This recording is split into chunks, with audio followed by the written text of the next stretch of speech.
vlastne prvá dôležitá vec, keď chcete meniť hociaký volant, je, teda s airbagom, je odpojiť batériu, ktorá sa vlastne v Miate nachádza v kufri.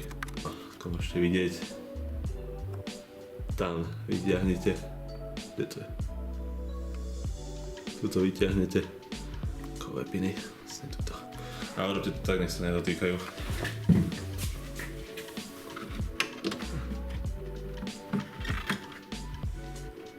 V tomto Nardi volante, ako môžete vidieť, máte schované vlastne tie šroby, ktoré držia vlastne na tú nábu.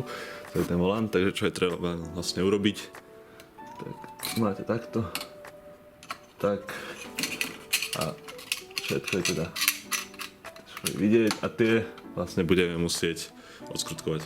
Ako máme stred na volante preč, môžeme teraz dať preč týchto 6 šrobov, čo to sú skrutek. Tak.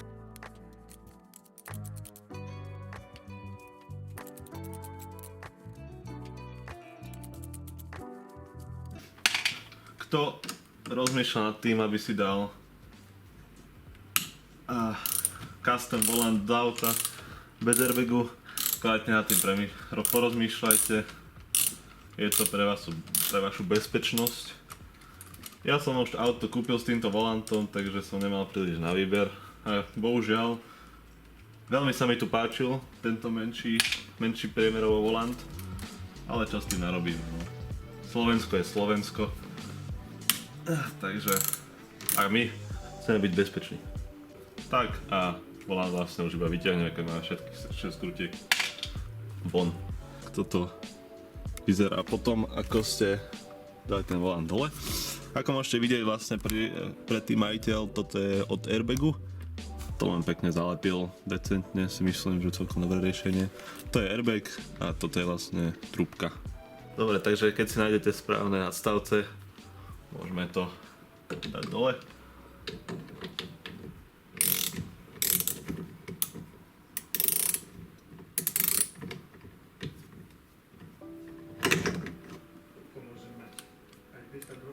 Dobre, teda keď už máte vlastne nábu plne uvoľnenú, už len vytiahnete. Ďalší krok bude z originálneho volantu. Máte tu zozadu vlastne dve také guličky tam boli, také krytky a z nich vlastne musíme dať preč dve skrutky, ako vidíte. Dobre, takže to urobím. Keď mám to hotové a vlastne po tomto, ako ich uvoľníte, môžete pekne vybrať celý airbag. Tu máte airbag, volant. Tu by sa vlastne mali také dve bodky, mali byť vyrovnané, aby bolo vlastne rovno celkové riadenie. Takisto tuto na Mazde NB, ako môžete vidieť, neviem, čo tam vidíte, ale sú tu také dve šípky, ktoré by mali byť vycentrované. Takže dáme volant. Kebyže hociaký krok robím zle, prosím, dajte mi vedieť do komentárov, aby som to mohol keď tak v budúcnosti napraviť. A dúfam, že žiadne chyby nerobím. Dobre, zapojíme. Toto je vlastne trúbka. Pekne do slotu. Toto sú automatketové skrutka, ktorá vlastne tu nepoužijem a použijem originálnu, ktorú mi našťastie pán majiteľ dal. A vyzerá nejako takto. Dobre. Takže znova klasicky to isté. Mať vycentrované riadenie. To je to na smerom. Týmto. Dobre, takto. Týmto smerom. Takže, čo som pozeral, uťahovanie, tak tohto je medzi 40 a 47 Nm. Takže nastavíme si to na magnetovom kľúči a môžeme to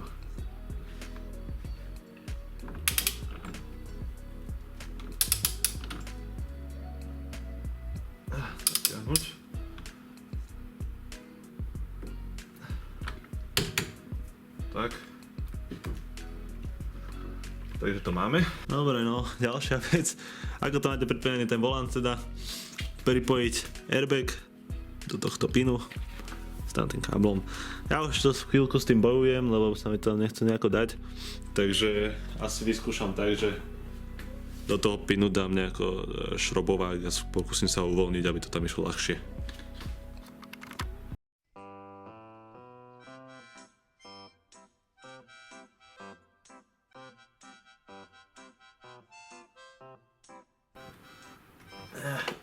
Vidíte, tuto je to proste zaseknuté. Tu je to zaseknuté, ale chce to nejako pohnúť, lebo tuto máte mechanizmus, ktorý sa otvára. A nejako mi to nechce ísť. Aj.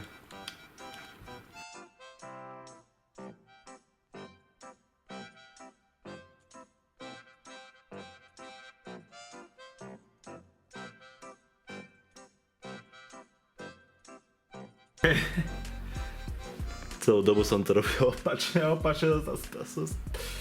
som to snažil dať. Dobre, išlo to tam ľahšie, ako to malo ísť. Takže to spravíme takto. Vlastne dáme airbag dovnútra. Dobre. Mali by sme sa, prosím vás, blížiť ku koncu tejto práce. Už nám len stačí zo zadu, z dvoch tuto zadných častí dať dve skrutky a teoreticky by malo všetko fungovať. To uvidíme, až keď vlastne naštartujem. Viem, že toto asi nie je dostatočné detailné video, ale samozrejme odporúčam pozrieť si Donut Media, Američanov, ktorí majú veľmi super videá a tiež vlastne ja som pozeral, ako to mám robiť. Tuto, ako môžete vidieť, diera a tam musíme dať tú skrutku. Takže to bude ešte len sranda.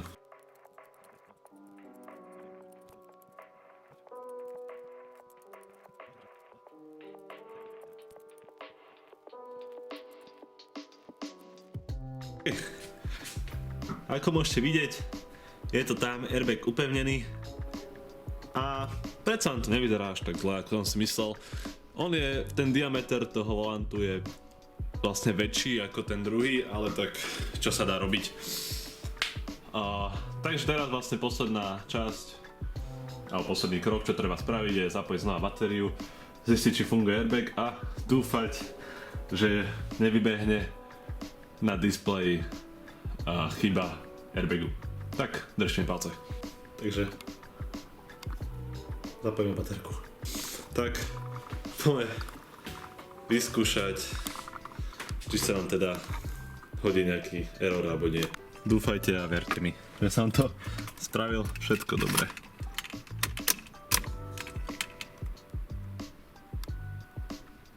Niečo tu je, ale skúsim naštartovať. Ono to zmizlo.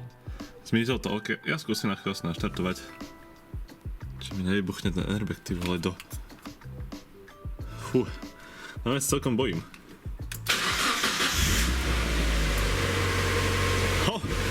To ide.